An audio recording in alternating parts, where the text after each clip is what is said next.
So, hello everybody, and thank you for joining us today. Welcome to the webinar, 3 Keys to Avoiding Forecast Catastrophe in 2025.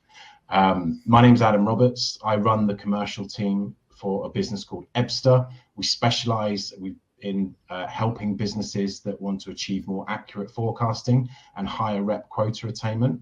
And I'm joined here today by Gerard McNamara, who's a bit of a B2B technology industry titan. He spent 25 years working in all sorts of capacities, focused on as a sales leader, as a CRO, helping grow startup from 6 million all the way through to exit.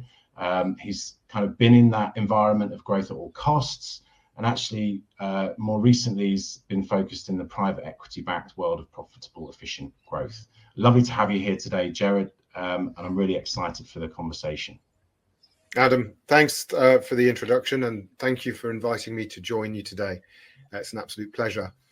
For anybody who I know who's watching, who's ever worked with me, they'll know that forecasting is the topic that I'm most passionate about in sales, and that's because forecasting is something, if you get it wrong, as I did badly once, and I'll tell you all about that in a minute, it can cause deep pain and embarrassment. But also, you know, as a senior leader, it will erode your credibility in the eyes of the CEO and the board irreparably if it goes on for long enough. So, and that's for good reason. Ultimately, I've long realized that your forecast is ultimately the window into your organization's sales execution. The accuracy of your forecast tells everybody how well you run your sales organization. And when you get it right, as I have developed a methodology to do so, which I'll share with you over the course of this webinar, when you get it right and it's right every month and every quarter, a funny thing happens. People stop focusing on it so much. When the forecast becomes predictable, it becomes boring, and people become less obsessed with it. The vibe almost becomes, yes, we all know how much revenue you're going to sell this quarter. Can we talk about something more interesting, please? I exaggerate slightly, but you know, in a recent role, as a result of the work that I did with my teams, I saw the forecast going from being the number one agenda item in the weekly leadership meeting to coming off the agenda completely. It wasn't because it didn't matter, but the conversation was, right, item number one is the forecast. Actually, I think we all know about that already. Let's move on to the next item.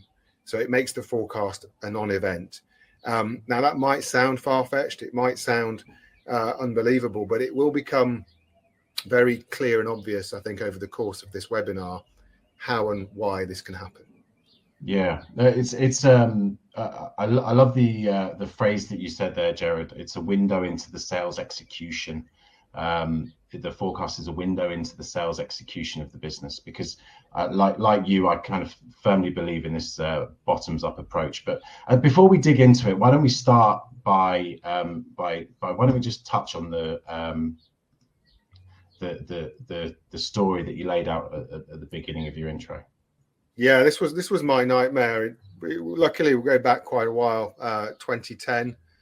I'm the recently appointed head of enterprise sales at a SaaS company called Vocus, since acquired and merged. You might now know them as Cision. My job back then was to transform Vocus's enterprise team. The team back then was called the large market team, and ultimately they needed to transition from selling point solutions to selling an integrated PR platform, an integrated solution. So really leading a pivot from selling features to selling outcomes to the largest ICPs within Vocus's market, to the large enterprise. So you might think, well, so far so straightforward, but there was a small catch. I was new to the industry, the industry ultimately being public relations and communications.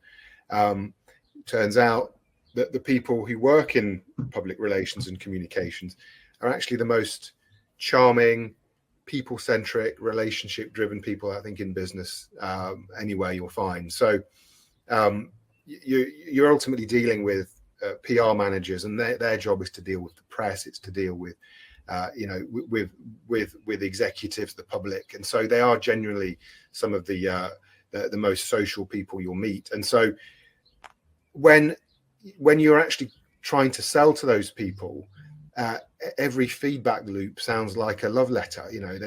They love it. The meeting went well. They loved the demo. We talked about our summer holidays, and so it took me a little while to cotton on to that. And so as I reached the end of my first month, it was time to submit my first forecast, and the CRM was no good. It wasn't really being used properly. Probably a familiar story in many people listening to this. So I couldn't pull anything from that. So I had to really go deal by deal and do deep dives with each salesperson. And back then, even though it was an enterprise team, there were probably 5 or 6 deals being forecast to close by each single salesperson. So it was getting to a point where there were a lot of deals to stand behind. And the deep dives that I went through on every single deal, were really all about stories on how nice the prospect's office was, what the train journey was like, recent family trip to Tuscany where they also found that their prospect had gone to. It was all about the relationship and not really about anything of any real value. So I tried to talk about close dates. Why are we looking at, this was August, why are we looking at September?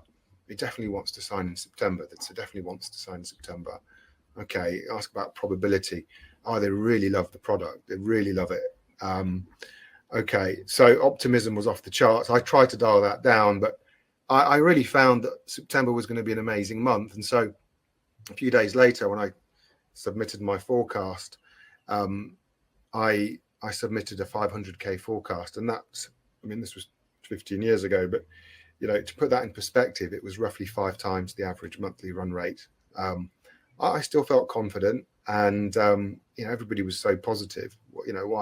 What's not to like? So I presented that to my VP. He scribbled something down, and I walked away. And then month end came, deals slipped, prospects ghosted, pipeline vanished like smoke in the autumn air. It was an absolute disaster. And I think we closed about 100k, which was the monthly run rate. And so I genuinely was shocked by that. I felt ashamed. I really needed to get to the bottom of why that happened. But actually, what also surprised me is at the time, no one really beat me up for it. It was, oh, well, deals slip, these things happen. And I thought that's not right. Finance doesn't slip closing the books. Products doesn't slip delivering new features. Why are we all right in sales to get away with these things? So I decided, that it was time to fix it. Yeah. Didn't want that to happen again. So it sounds like happy years on steroids, Gerard. That's what I'm hearing. And so what did you do about it? And why am I looking at a picture of you in a Cessna? Yeah, no, that's a serious point behind that picture. Fun fact, I learned to fly when I was in my literally 23 years old, first paycheck, got a bank loan, got a pilot's license, quite a big investment of time and money. And what I didn't necessarily realize is that it changes you as a person. You go from thinking in the moment to thinking about 5 steps ahead. You also, anytime you potentially could have made an error, you work out why, because it's about safety. You don't just go, well, never mind, I'm sure that'll never happen again. What caused me to have that issue in the first place? And in aviation in general, at the professional level, everybody's duty bound to learn the most they can from any accident. You watch any air crash programs on Discovery, and you'll see they go right back to the root cause. So that's the link really between my deep embarrassment of 2010 and then what I did to make sure it never happened again. Yeah, it's a great story, and I think as we go through this this conversation, this will become more apparent. But let's start with why was your forecast so inaccurate? Yeah, so having probably come from an industry where there was less optimism into one where there was so much optimism, I didn't necessarily stress test the close dates. And I'm going to make a bold statement, but I don't think that anything will damage the accuracy of your forecast more than the close date being wrong. You might get every deal that you think you'll get correct, but if you get it correct in the wrong month, your forecast is still a mess. So using soonest close dates, we're all under pressure to close. We all still are. But we've got to fight that, because soonest doesn't mean it will happen. So I use soonest close dates. The second thing is getting more into it, there was very little discovery being done. As you could tell from my story, a lot of relationship building. And ultimately what sells is value and impact.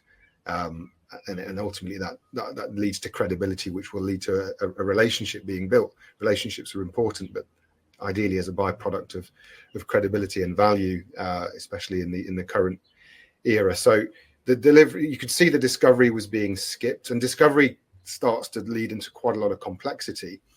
And so when you're trying to own every single deal, that complexity needs to be simplified. And that really leads to the third point, which was, when I take a step back, I didn't own the forecast. Yes, I gave a number, but could I stand behind every deal saying I have checked and I agree with the close date, with the probability, with the value? No, I couldn't. I couldn't. And so I thought I need a way to dramatically simplify the process. And ultimately, complexity is the enemy of execution. And there's a lot of complexity in sales, especially in enterprise sales. There's all of the sales methodologies, the qualification criteria, and they all have their place and they're all valuable. But when you're trying to own tens of deals as a leader, either as a first line leader or as a second line leader, you need a simple mechanism to go and assess deals at pace. Yeah. To synthesize everything that's going on. And so I took a step back and I started to put steps in place to dramatically simplify what I needed to really know about each deal, so that I could either stand behind it or not. Yeah, no, that makes a ton of sense. And I think, we're missing one kind of key point there, which is not only is each deal complex, but you as a leader managing 20, 50, maybe even 100 sellers at any one time, not only have you got the complexities of all the deals, but you've also got to interpret 100 different personalities and 100 different individuals with different skill sets and different biases, and all of that becomes really, really hard. So I think being able to distill that down into a really simple methodology is really important. But I think one of the ways that Ebster can support that, and technology in general can support that, is by helping organizations become really data driven. But one of the things that I wanted to touch upon on the back of that is, I think what you're talking about there, Gerard, is a bottoms up forecast. We need to be forecasting from the bottom up. Every salesperson needs to own their own deals, and when we take ownership of or each seller takes ownership of those deals, and managers own the managers own those deals and can help drive the right conversations, the right skill sets with the individual sellers. Not only do you end up with a more accurate forecast, but you end up with a much bigger forecast. And that's why we're all here, right? We're revenue leaders. We're trying to drive more revenue into our business. There are tons of tools and tons of ways of top-down forecasting, but we firmly believe in this idea of bottoms up, and making sure that every deal is executed, every seller is executing, to kind of drive that revenue piece. Just on that, Adam, I mean, the bottom up piece that's the hard thing that you need to get right, because if it's done bottom up, ultimately, just like the forecast is the window into your organization's sales execution, it is the window into the individual salesperson's execution. And if you're using top down primarily, then you're not really solving the problem at the root cause, which is the individual contributor and the quality of their sales execution. And as the first line manager's job is ultimately to improve their performance, it's through coaching, it's through skills assessment, it's through making them better sellers. And you can only make somebody a better seller if you can identify coaching opportunities. And as we're going to see in the simplified version of how to look at a deal, it is full of ways of digging into that concept of looking for coaching opportunities to get everybody to improve, which, as you said, Adam, means more revenue. And that's ultimately what we care about. Yeah, absolutely. Before we dive into that, I just wanted to level set. You gave us a great story from maybe 10 or 15 years ago, Gerard, but the problems that existed then still exist in the market today. Many people watching may have seen our benchmark report that we do in conjunction with the Pavilion community. We analyze approximately $50 billion worth of pipeline every year. And what we're seeing from 2025 is about 36% of deals are slipping. The delta in performance between our top players and our B and our C players is nearly 11x, and 78% of reps are missing quota. That's a huge amount of inconsistency. That's a huge amount of deals slipping, and that's having a massive impact on our forecasting. And actually, furthermore, when we really dig into the deep data and try to figure out what's going on, we actually see that the biggest delta between our top performers and our low performers is in all these areas. It's in question techniques, it's in our ability to do qualification, and it's about deal ownership and driving outcomes and next steps. That's the biggest gap that we see, which kind of paints a very, very similar picture to the story that you've just told.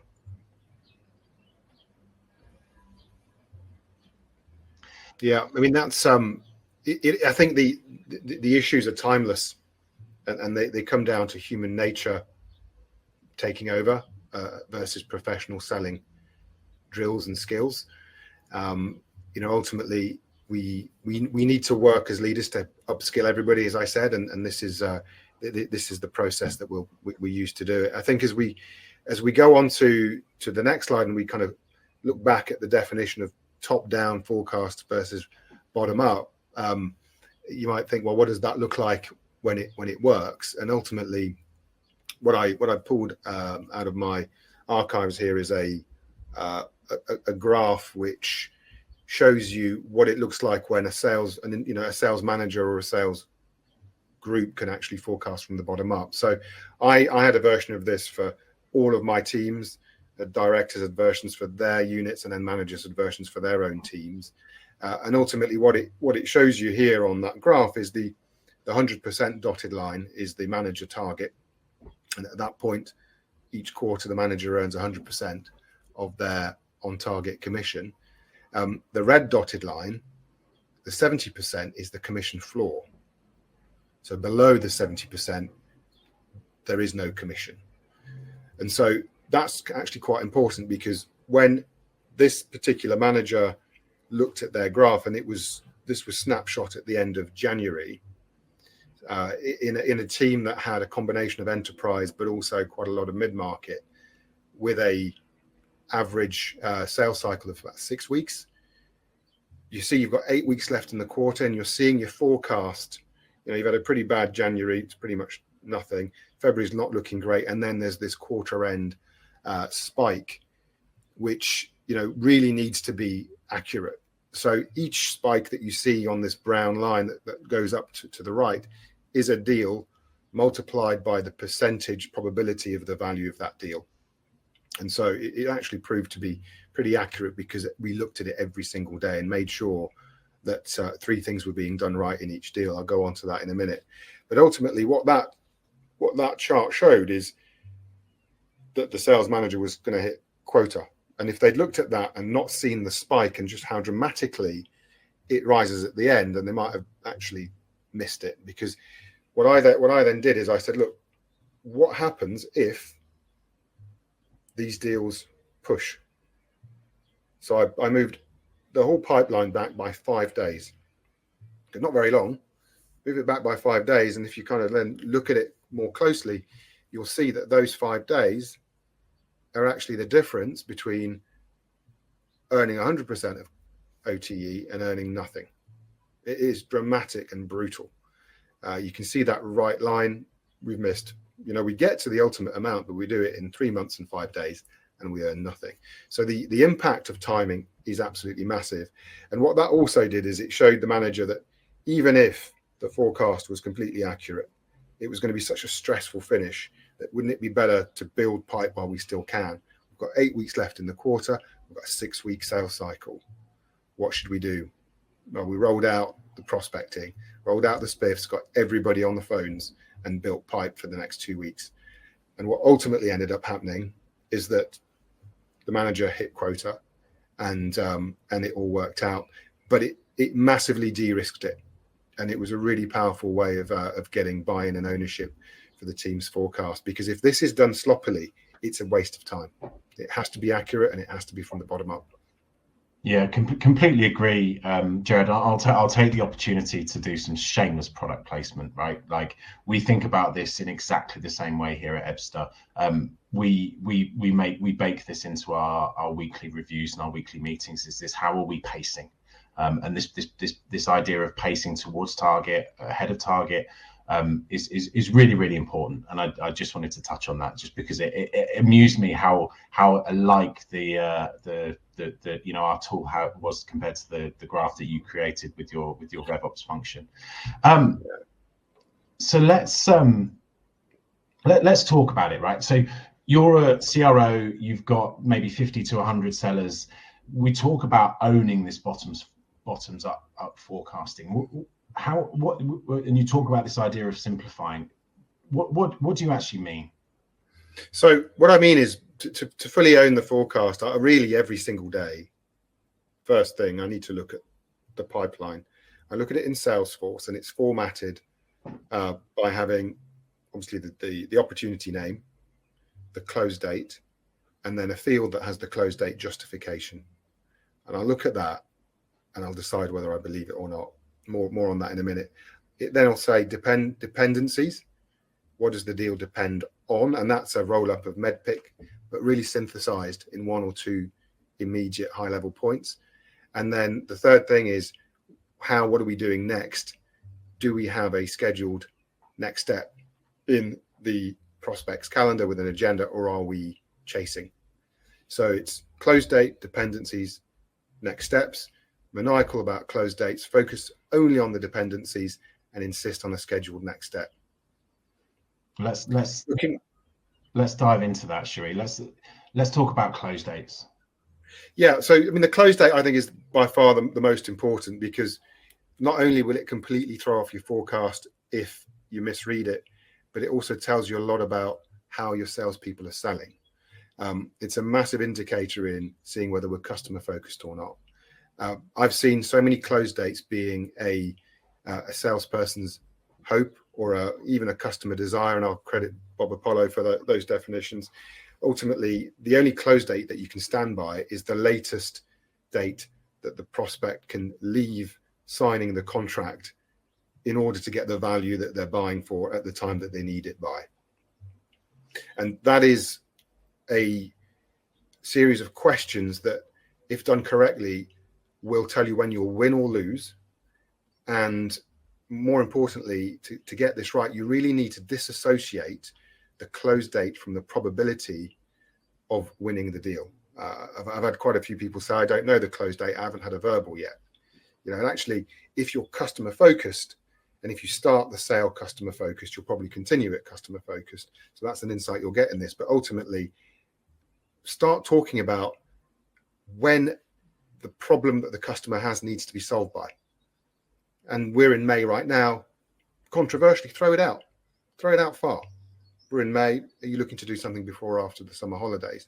If it's a longer sales cycle, is this a 25 priority or a 26 priority?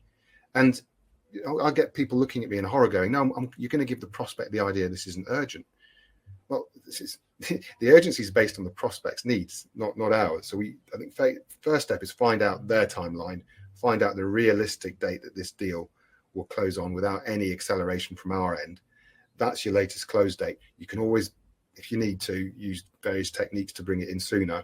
But in a lot of cases, deals close when they need to, from the customer's perspective, not from our perspective. So I get a lot from that. And I distill it into 3 things. Is it a customer need? Number 1, that's probably solid. Is it a customer want?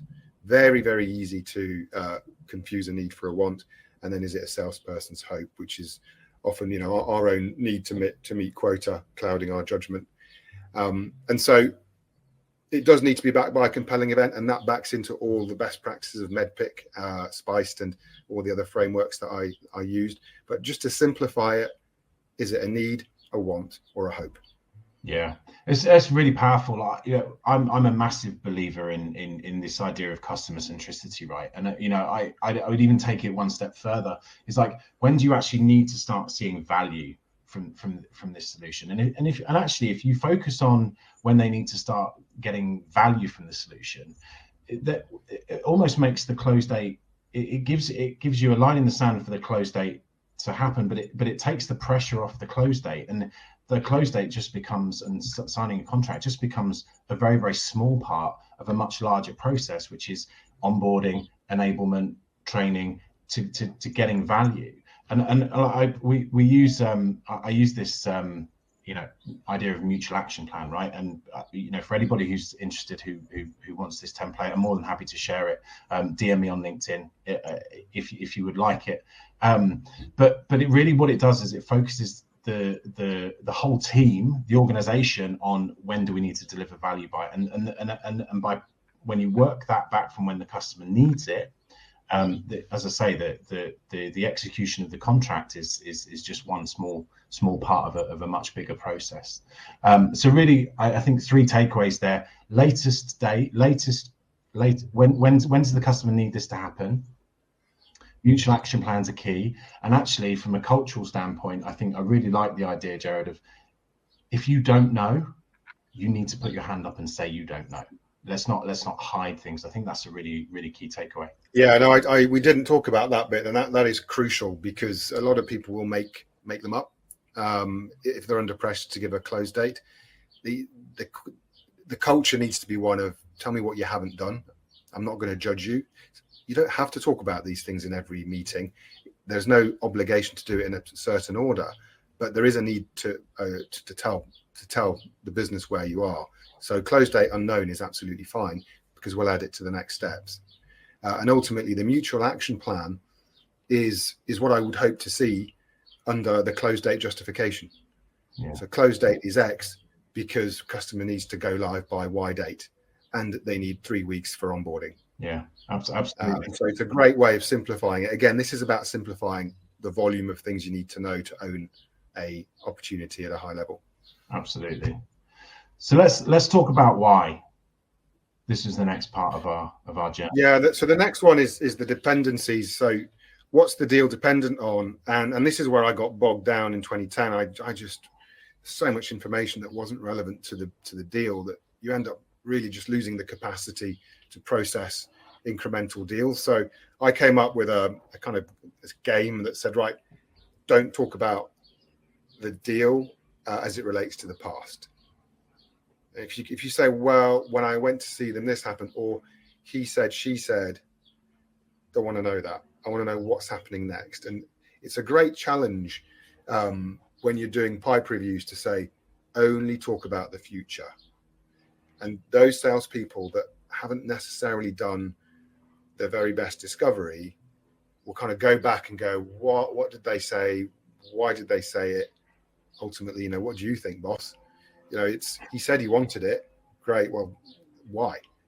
And so it's a very good drill to actually get that rigor in place to say, right, are we moving forward? Do we have momentum? And if we do, talking about the dependencies will be much easier. So it could be, this deal depends on the proof of concept going as planned. It could be being more price competitive than the competition if it's a budget play. It could be actually getting access to the economic buyer. It shouldn't be 5 different things. There'll be one thing that's going to be dependent on the deal progressing to the next stage. And it's the same for renewals. What's the renewal dependent on? What's the early renewal dependent on? What do we need to show? And again, not knowing and getting the help to find out is crucial, because what this process is designed to counteract is the drift and the accompaniment of a sale rather than the leading of it, the actual proactive leading of delivering value to a prospect or a customer, be it new business, cross-sell, upsell, renewal. It's the same things. Yeah, no, absolutely. I love MedPick. I'm a massive proponent of it, and we use it day to day. I think one of the things that I think about is, we're going to take out, as leaders, we take ownership of these of all of these deals and these forecasting. And one of the things that is really hard is, again, when you've got massive volume of deals, massive volume of opportunities in the pipeline, and you've got 50, 100, maybe 100 different sellers, is how do you distill all that information down? And one thing that AI is brilliant for is really driving consistency, but taking away and removing the burden of actually having to do the admin. And we give that visibility to managers and leaders, right? That's just one of the core things of Webster. Is like, we capture that information and we stick it where everybody can see it. And when you do that, not only do you get more of the right information on the opportunity records, but you get this brilliant consistency. And I think that's one of the ways that certainly I think you found when we walked through the platform, Gerard, was the visibility by using tools like AI to capture that information and tell you exactly where the deal's at is really, really powerful. Yeah, I mean, it reminds me of a saying, which is, the longer the explanation, the less I believe it. These opportunity reviews, if done in a drilled way, they're 25 seconds each, and you can go and take an entire month's forecast for an entire team and review it weekly in 30 minutes, biggest to smallest, soonest to latest, and everybody's talking the same language. What's the close date and why? What's the deal dependent on? Do you need any help? And then obviously the final part, which is the next step, is, do we have deal control? Do we have forward momentum here? And rather than listening to a million reasons why we do, the greatest evidence of deal progression is a scheduled meeting in the prospect's calendar, ideally with an agenda. And it can take quite a long time to chase around to find out whether that's actually properly booked in, or whether it's more of I've put in 30 minutes in my calendar to call my customer back. Having a scheduled meeting is very different from planning to chase. And having a scheduled meeting means you'll never get ghosted. You might think, what do you mean you never get ghosted? Well, if you've got a scheduled meeting and the prospect doesn't turn up, which is rare, they're not ghosting you. They're telling you, I'm not turning up to your meeting. There might be obviously a valid reason, but if there's no apology and no follow-up, highly likely that it's a statement rather than a ghosting. Ghosting happens when there's no follow-up and people don't pick up their phone. But actually, when you think about it, if somebody was to call you now, Adam, and you're in the middle of this webinar, you're not going to answer, and you have no obligation to answer. But if you've scheduled a meeting in an hour and you don't turn up to that, that's just rude and unprofessional. Yeah. And so it is so important to have that scheduled next step. Even at the end of the process, when you've sent the paperwork, you should never, in my opinion, be waiting. Sales is about being proactive, not reactive. So I don't want to see the word waiting for contract. Next step, call in 2 days to check that everything's gone through okay. We'll cancel it if we don't need it. But let's try and always get into that drill. And if I can see in the pipeline and the sales managers manage to get it clean and coach their sales team to get the latest close date, so I know that we're either going to win or lose by that percentage on that day or week, that we know what the deal's dependent on and we're in a strong position. Otherwise, we should have qualified out. And number 3, there's a scheduled meeting with an agenda. Then I'm confident I can own that without knowing every single detail, without knowing every MedPick stage and number. I can always look into it if I need to, but ultimately I can take responsibility for each deal if I have those 3 things and I'm confident in them. Yeah, it is really important. It's so important, in fact, that that no next steps is actually something that it's a risk. It's a warning factor that we bake into our product. It is hugely important. I'm a massive proponent of something called BAMFAM, right? Book a meeting from a meeting. I'll credit Alex Ollie for the acronym, but it really what I find using that is, even if you even if you don't need a meeting, but when you're on a meeting, it's very easy just to ask, when can I schedule in the next steps? even if we have to put a placeholder in for next Friday, we can move it if you need. But what's that's going to stop me doing as a seller is pestering and chasing to get that meeting in. Right, it's already there. It's like absolutely, as you say. So love that. I think it's a great takeaway. And no next steps scheduled is often a very bad thing. Often, yeah. As in, no absolutes in this. It's not always the wrong thing, but most of the time it's because we're not confident in doing it. We haven't got the reflex to do it. Really, what you're saying here is it just becomes automatic, and there's nice little ways to do it. It doesn't have to become a big event. As we're running out of time, do you have your calendar open? Should we reconvene same time next week? It doesn't have to be a big exercise. I love BAM Fam. I am going to steal that. And I also had one of my own, which was Wiliba, WILIBA, which is win it, lose it, book another. Wiliba. So it's a dramatic simplification, but either win the deal, lose the deal, qualify out, or book a next step. I'm sure it won't be too long before someone does a webinar on ridiculous sales acronyms, but maybe that's one for a future time. Indeed. Look, I really love the conversation, Gerard. Like, how do you avoid forecasting to catastrophe in 2025? Know when, know why, and know how on every single deal. I think that's simplify. Simplify so you can own it and get it.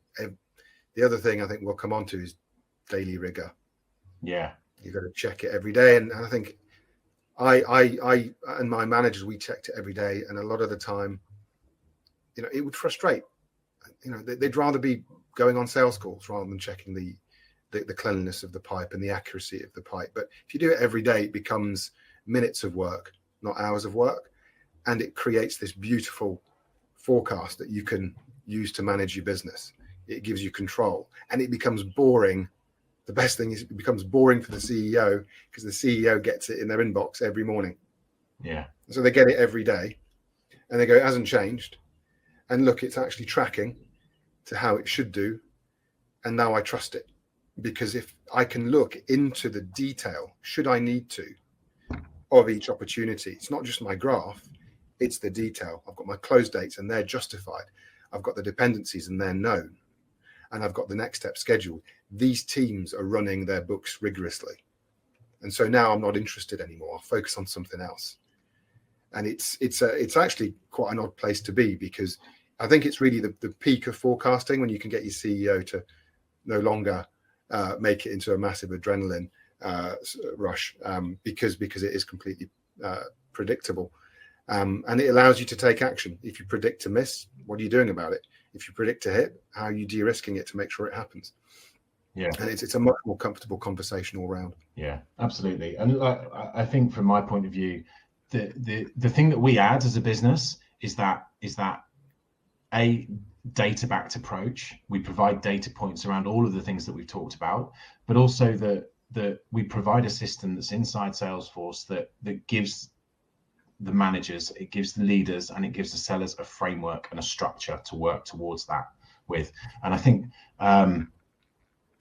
one of the things that I'm just going to talk very, very briefly about Ebster and a business called Serala. Serala here are an Ebster customer. And they're a 130 million ARR mid-market business, SaaS business, based out of Europe. They have a global presence. And really everything that you're talking about, that we talked about today, this idea of visibility and predictability, the idea that there is that structure between AE and leader, and ultimately that drives accuracy of forecast, is everything that we were able to deliver for Serala. But again, by making it a bottoms-up approach, not only did they have predictability, accuracy, system, and framework, they went live with Ebster in Q1 in 2024, and by the end of Q4, we'd increased their sales velocity by 16x. Which just shows the power, right, of getting this right. Like, how if you approach it bottoms up, if you are data driven and you coach your reps where the gaps are to drive the best practices and really kind of live and breathe it every day, you can have this transformational effect on businesses. No, definitely. I mean, it takes me back to when we first met and you showed me Ebster, and I thought this would have made life so much easier for all of the managers that I've worked with who have had to do this the hard way. Yeah, because they're getting much quicker to the truth. The close date is becoming validated without having to go around the houses and double check. The dependency should have been picked up and logged. You've got all of your med-pick qualification in there. And again, your next steps, you link in with calendars. You can easily say whether there's something in there or not without having to double check and ask and ultimately look into people's calendars. And so the way that it takes it just takes a lot of the effort out of the rigor each day, so that you can get there quicker. And ultimately, there's no surprise that it drives extra revenue, because that's the logical outcome of managing your business with a very rigorous approach. Absolutely. I think it's almost time for us to wrap up here, Gerard. But we're both a big fan of memes, I think. But did you just say update forecast daily? Daily, yeah. Well, that is ultimately what makes it boring. Hopefully that makes complete sense. If you're getting a forecast each day that's backed up by managers who have put their name to every part of that process, it will be pretty accurate. But I don't think it can be done weekly. I think it just has to be checked every morning. And I normally make sure that we're clean by 9 o'clock, so that we can then run the forecast that day, and it gets sent to the CEO, to the management team, and the sales managers, and they just get the same data every day. And if anything dramatic changes, then they can comment on it. So it's very much proactive, and it's a much more comfortable place to be as a sales leader than hoping you're not going to get found out or hoping that deals don't slip. And in fact, there's two kind of fun things that I've in a nice way banned in my teams, or at least kind of demonized, is the word hope and the word slipped. Because ultimately, I think the word slipped really kind of takes away responsibility. If I say the deal slipped, it's the fault of the deal. But if I take responsibility and say, ultimately, I misforecast, suddenly that sends all kinds of signals to my head to go, think about the timing of this deal. Because really, if you forecast it correctly, then it should come in when you said. But if you've been over ambitious and too optimistic, of course it will slip. It's just a misforecast. So ending on that lighter note, I hope for everyone. Absolutely. I think we should set up a campaign to ban the word slipped from B2B tech sales. I think that's a campaign I will challenge my marketing team with on Wednesday. Right. Last bit from me before we wrap up. Look, I lead the commercial charge here at Ebster. We're a revenue intelligence platform. We help you with forecasting. We help you with quota attainment. We guarantee that we will improve your quota attainment. We guarantee to get you forecasting accuracy, and we have a revenue insights as a service play, which brings a ton more data and a ton more visibility to your revenue engines. As I say, those brand guarantees are exclusive to us. No one else in the market will give you these guarantees as out of the box. And finally, for those of you who are really interested in how we think about running a scheduled forecast, click on the QR code or scan the QR code that you can see in front of you, and you'll have access to download our forecasting cadence document. There's about 50 pages in there, and it really kind of give you a simplified process to manage your individual sellers, your managers, and really align the whole business on driving the right forecasting cadence, hopefully backed by data as well. So that's free to download. Feel free to hook me up on LinkedIn. Feel free to reach out to Gerard if you would like to have any further conversations. But I think we're going to conclude there, Gerard. Thank you very much for your time. And is there anything else you'd like to say before we say farewell? No, thanks, Adam. I mean, clearly this comes from the heart, from having felt the pain of getting it wrong and actually managed to make it become boring. So if anybody would like to discuss it further, please do send me a note on LinkedIn. I'd be happy to help.